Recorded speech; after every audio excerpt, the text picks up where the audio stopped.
Hablando de manera muy, pues, si me lo permites, de mercado, comparativamente hablando, ¿a mí qué me conviene más? El pensar en un régimen voluntario donde tenga prestaciones médicas, inclusive la incorporación voluntaria del régimen obligatorio, o bien de plano hasta el día de hoy que están permeándose más los seguros privados. Un Ujú. seguro de gastos médicos mayores, me autofinancio una pensión. ¿Qué nos puedes compartir en Muy ese esquema? interesante, Jorge. Sí, claro que sí. Mira, Gracias. aquí dependerá mucho de el momento en el que el trabajador se dio de alta en el Seguro Social. ¿Correcto? Es realmente la base de esta respuesta. Sí, Si el trabajador se dio de alta antes del 1 de julio del 97, correcto. ¿y cómo lo saben? Pues por su número de seguro social, Sí. ¿sí? O sea, los de derecha a izquierda, los tercero y cuarto dígito, nos van a decir el año en el El que el año de trabajador afiliación. se dio de alta. ¿Sí? Sí, Entonces, si se dio de alta antes del 1 de julio del 97, así haya sido 2 semanas o una semana o el día anterior, sin lugar a dudas, a ese trabajador de principio le convendría más entrar al esquema de la ley del Seguro Social. de acuerdo. Porque para que un trabajador tenga excelentes pensiones, necesita cumplir con 3 requisitos, que son la edad. Mientras mayor es la edad con el régimen de la ley del 73, es decir, si tiene 60 años, tendrá un 75% del monto total que le correspondería por vejez. Si tiene 61 años es el 80%, o sea, va aumentando 5% hasta llegar a los 65 años. Entonces, ese sería un excelente nivel. El otro, mientras más semanas cotizadas reconocidas por el IMSS, mayor es su pensión. Y por último, que el promedio de los últimos 5 años sea lo más alto posible, de preferencia topado. Sí. Entonces, en este tenor a mí no me queda ninguna duda, lo ideal es que si el trabajador independiente, o sea, vamos a pensar, y esto sí es importante, que sí ya haya cotizado algunos años en el régimen De obligatorio, acuerdo. sí, para que de alguna Partiendo de eso. manera haga un número de semanas interesante. Si ese es el supuesto, entonces tendrá la posibilidad de estar en el régimen obligatorio un rato y después entrar en este esquema de la modalidad 44, que como tú señalas tan acertadamente, es fundamental que realmente esté en el supuesto. ¿Sí? O sea, que sea un trabajador independiente, Claro. como tú decías hace un momento, ¿no? Pues un Sí. contador que tiene su despacho y que dice, bueno, pues a la larga, al final de la vida, pues sí me Voy a gustaría contar necesitar. con un... Exacto, esa es su opción, sin lugar a dudas. Si la opción, si el trabajador está cotizando a partir del 1 de julio del 97, probablemente, y hay que recordar que ese trabajador solamente se va a pensionar con el dinero con el que esté en su cuenta Propio. individual. Claro. Así es, con el Sí. dinero que tiene la Afore. Sí. Ese trabajador muy probablemente no pueda obtener crédito habitacional porque todo sale de la misma bolsa, ¿sí? Entonces, o tiene crédito habitacional o tiene pensión. Y aquí estamos hablando de que van a ser cuando esto ya empiece a funcionar como tal, porque hoy funciona en la medida que un trabajador tiene derecho con la ley del 73 a una pensión mínima y con la ley del 97 a una pensión mínima garantizada. En la medida que vaya creciendo esta bolsa, el trabajador va a tener una pensión un poquitito más alta, pero definitivamente nunca alcanzará las pensiones de la ley del 73. No las va a alcanzar, no hay manera, aún sean los rendimientos más fabulosos del mundo, no hay forma. Entonces, porque aparte, cuando esto suceda, el trabajador va a tener que elegir con la ley del 97 si quiere una pensión con una compañía de seguros o su cuenta individual. Sí. Y con excepción de la pensión mínima garantizada, los trabajadores que tomen la opción de la cuenta individual, en el momento en que se acabe la cuenta individual, Jorge, se acaba la pensión. Okay. O sea, vamos a Claro. pensar hoy por hoy un saldo, no sé, hoy no hay saldos muy altos, pero ya estamos, los topados ya tienen saldos mayores de 1 millón de pesos, ¿no? Entonces, vamos a pensar que tiene 5 millones de pesos y que, como él tiene que escoger, en la renta vitalicia con la compañía aseguradora le puede dar una pensión, por ejemplo, de 5,000 pesos. y en la cuenta individual le puede dar una pensión como de 11,000 pesos. Entonces, evidentemente dices, no, pues yo claro, quiero la de 11. Sí, cuidado, foco rojísimo. ¿Cuánto tiempo me alcanza? ¿Cuánto tiempo? En el momento en el que la cuenta individual se termine, vamos a tener ancianos pidiendo limón en las calles, ¿eh? Entonces, es mejor tomar el esquema de la compañía de seguros, que te da una pensión de 5,000 pesos para toda la vida, porque esas son rentas vitalicias y seguros de sobrevivencia, y aunque va a ser más pequeña, pero va a ser para siempre. Está calculado, hay un cálculo actuarial de los montos constitutivos que te da esta diferencia. Garantizado. Garantizado hasta que te mueras. Es más pequeña, a lo mejor te estoy hablando de 11 y 13, ¿eh? Sí. Es muy probable que ese sea el esquema.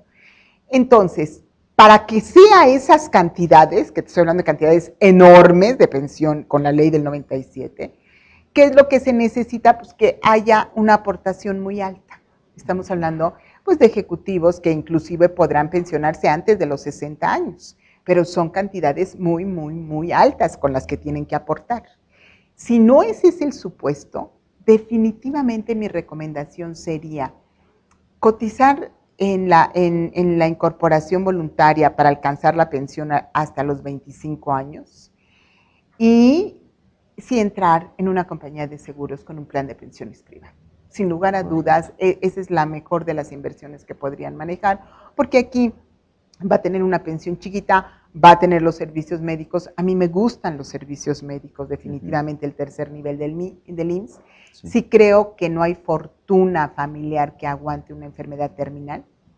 Claro. Y que no van a tener el servicio. Claro, no van a estar, y bueno, si están en el tercer nivel, en un hospital bonito, sin lugar a dudas, pero sí, un cáncer terminal, un SIDA, una de estas enfermedades tan costosas, no hay fortuna familiar que la aguante. Entonces, el hecho de tener la protección en ese sentido del IMSS, con la certeza de que el servicio médico va a ser de muy, muy buen nivel, yo creo que es una tranquilidad para los trabajadores y para las familias de los trabajadores. Entonces, en ese tenor, esa sería mi recomendación. Vete con la cuenta individual, entra a la modalidad 40, empieza, estamos hablando de personas incluso jóvenes. Yo tengo clientes de 25 años que cuando oyen estas cosas empiezan a ver y dicen, espérame tantito, ¿qué onda con las pensiones? Entonces, porque están viendo y porque les está costando de alguna manera el esquema con sus padres, sus abuelos. Entonces, sí entrar en este esquema y cotizar en la modalidad 44, que estamos hablando de un salario mínimo, 25 años, a los 60 poderte pensionar, pero tener muy claro que no van a ser las grandes pensiones, claro. No como los pensionados actuales, con la ley del 71. Muy bien. Tocaste un tema muy interesante relativo a los jóvenes.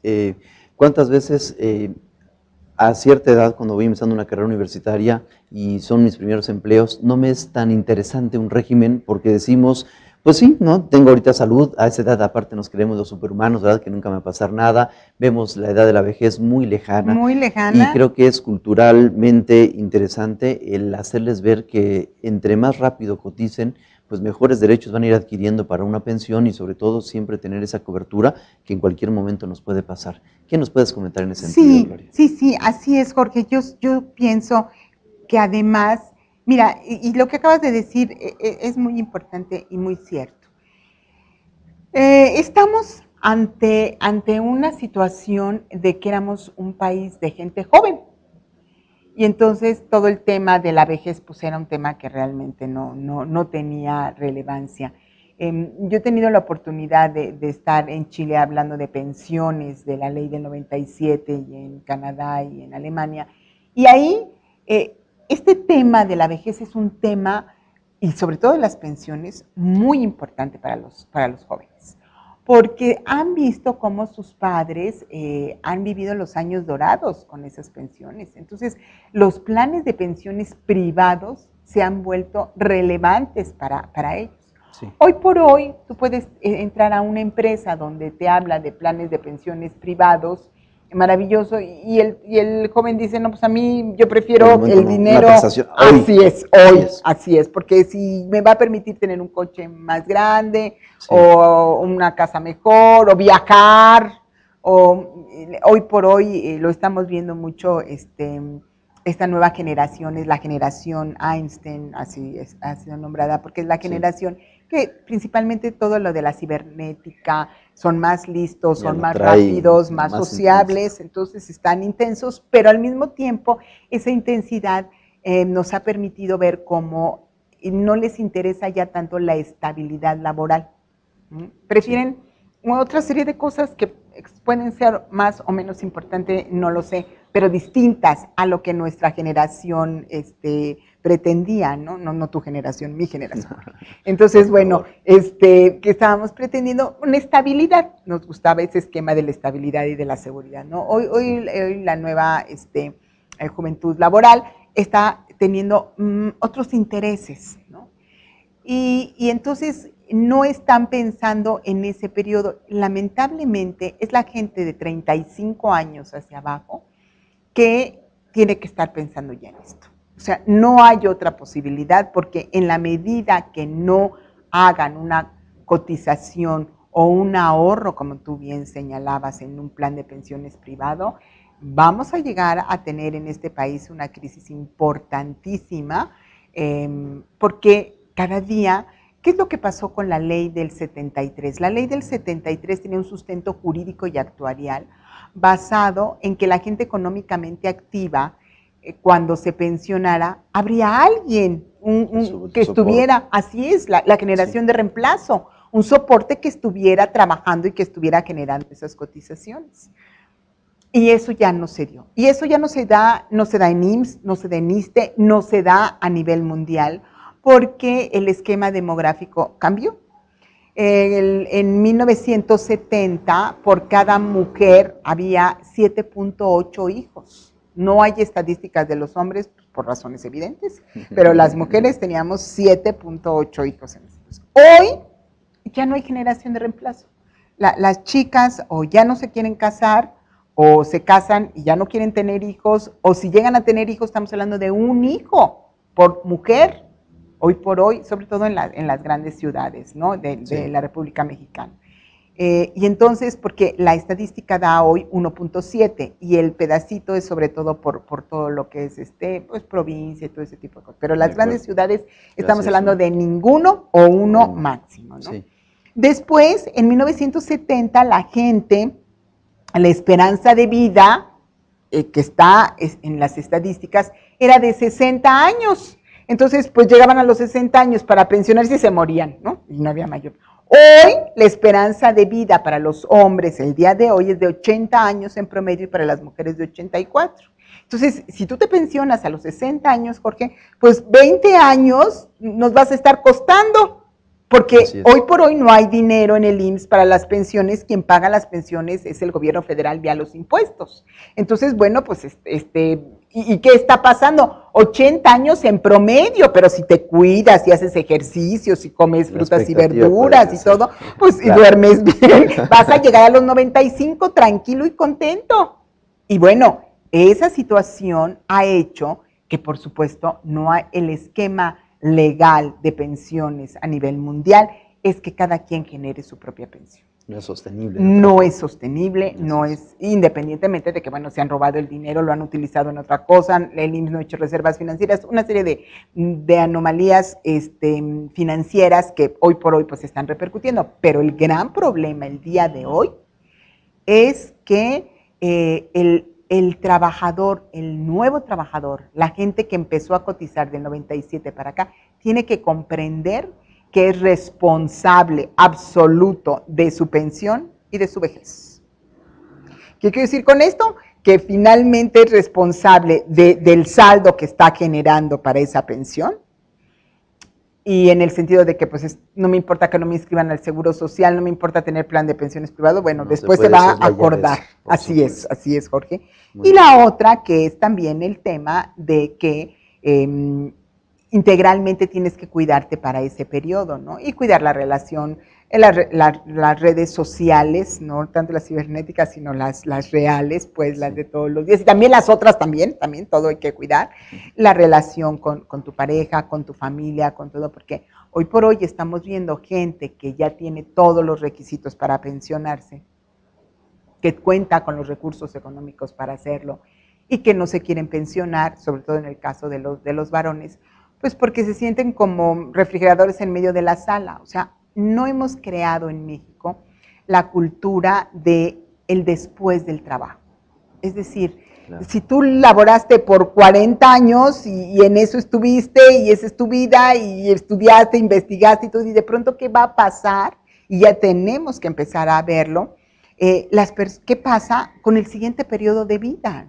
O sea, una de dos, o vas a trabajar hasta que la muerte te separe del escritorio, y yo creo que eso no es del todo correcto. Sí. O la otra opción es empezar a buscar la segunda carrera de vida, que te permita estar no solamente en la parte financiera, sino también en el esquema de cómo disfrutar de la vida después del trabajo.